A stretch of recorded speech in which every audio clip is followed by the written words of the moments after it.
तो हमारा नेक्स्ट सवाल आपसे ये है कि महायुद्ध में ईरान अब तक कैसे टिका हुआ है? क्या ईरान को पता नहीं है अमेरिका के सामने ज़्यादा समय तक लड़ना संभव नहीं है?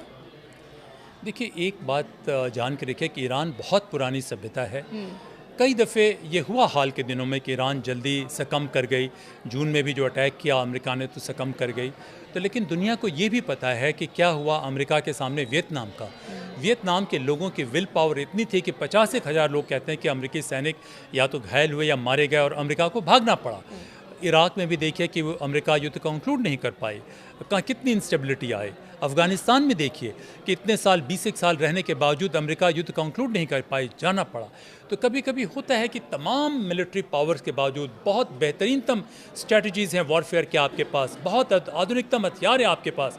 मेरे एक पेपर में भी मैंने इसको लिखा हुआ है इरेगुलर वॉरफेयर पे, और वो बहुत ही वेल रेड पेपर है अपने कैटेगरी में, कि कभी कभी तमाम स्ट्रेटजीज़ के बावजूद इरेगुलर वॉरफेयर में या इस किस्म के वॉरफेयर में आपके हथियार के बावजूद लोगों की विल पावर, जो अपने आप को सेक्रीफाइस करने का जज्बा है, वो कभी मजबूत होता है। लेकिन इस युद्ध में एक और चीज़ देखें कि कहीं ना कहीं कोई ट्रिगर इम्पैक्ट हुआ है कि इस बार ईरान जो है सेक्रीफाइस करने के बावजूद वो खड़ा हुआ है।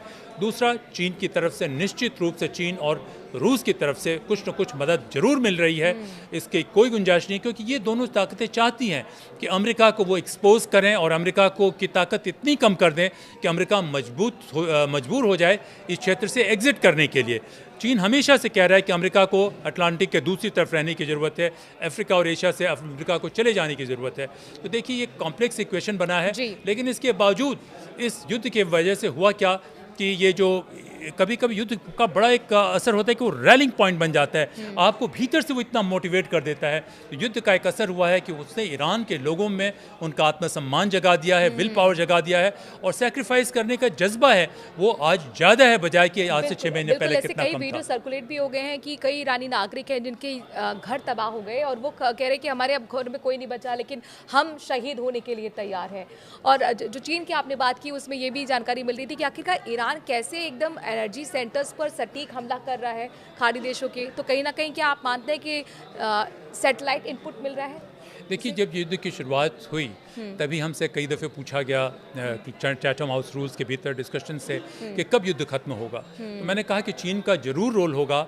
हम लोग तो एंटिसिपेट करते हैं, कभी इन्फॉर्मेशन तो होती नहीं है कि कौन कैसे किस सिचुएशन में एक्ट कर सकता है। मैंने स्ट्रेटेजिक साइकी की भी बात की, तो मैंने कहा चीन आएगा। चीन अमेरिका के बराबर तो नहीं है, लेकिन चीन ने बहुत रिमार्केबल एडवांसेस की है। हम इसे ISR टेक्नोलॉजी कहते हैं, information surveillance and reconnaissance.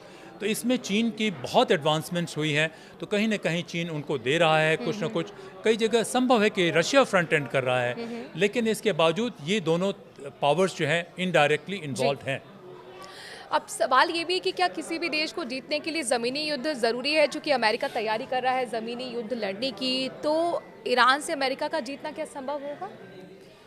Depend करता है, क्योंकि देखिए अफ़गानिस्तान में हुआ क्या कि मैंने लिखा भी है, मेरे इंटरव्यू में है कि ISI अमेरिका के साथ भी थी और अमेरिका के खिलाफ भी थी। कि अमेरिका की इस्टेब्लिशमेंट में बहुत ज़्यादा उन दिनों दुर्भाग्य बहुत सारे उनके लोगों की हत्या हुई, जाने गई। उसके बावजूद उनका मानना था कि ISI जो है उसका डबल रोल रहा, और कुछ न कुछ हद तक जो अमेरिका की डिफेंस फोर्सेस थी वो लोग बहुत ही नाराज है ISI से। लेकिन कहीं ना कहीं अमेरिका की सरकार के इस्टेब्लिशमेंट में आप देखें कि ISI को फिर रोल मिला है। पाकिस्तान अभी भी इस युद्ध में मीडिएटर बन के काम कर रहा है अमेरिका से। तो ये इनका बड़ा कॉम्प्लेक्स रिलेशनशिप है जो हमें पता नहीं चल पाता है। तो वो एक रहा, लेकिन अमेरिका को जाना पड़ा, युद्ध कंक्लूड किए बगैर जाना पड़ा। जहाँ तक ईरान का सवाल है, मैं समझता हूँ कि अगर चीन और रशिया की तरफ से मदद मिलता रहा और उन्होंने अमेरिकन सैटेलाइट को ब्लाइंड करने की भी कैपेसिटी है चीन को कि किसी स्पेसिफिक एरिया पे, तब मुश्किल होगा। ये अभी इस समय कहना मुश्किल है कि बहुत सारे वेरिएबल्स हैं, लेकिन हाँ ये संभव है कि अमेरिका अगर युद्ध में आता है। हालांकि इजराइल की भी अपनी बहुत अलग इनोवेशन है। इजराइल की इन्वॉल्वमेंट अफगानिस्तान में नहीं थी, इजराइल की अपनी ताकत है। लेकिन इजराइल के भी बहुत सारे लीडर्स हैं, उनका मानना है कि नेतन्याहू साहब ने इजराइल की मिलिट्री, टेक्नोलॉजिकल और इंटेलिजेंस प्रोवेस का दुरुपयोग किया है, फिर इजराइल कमज़ोर हो रहा है।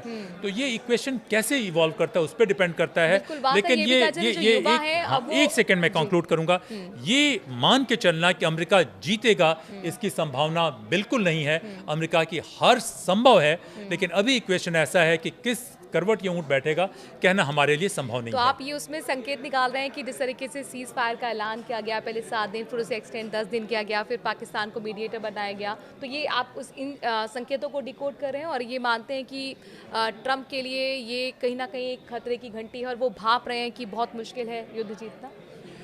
हाँ बिल्कुल, देखिए युद्ध जीतना तो इतना आसान नहीं होगा, खास करके जब एडवर्सरी इस तरीके से डिटरमिन्ड है। और उनके खिलाफ भी एक बहुत बड़ा अभी मूवमेंट देखने को मिला है अमेरिका की सड़कों पर, दूसरे देशों में उनकी नीतियों, और सबसे बड़ा मुद्दा तो इसमें यही रहा था कि ईरान के खिलाफ अब अनावश्यक युद्ध में कूद पड़े हैं।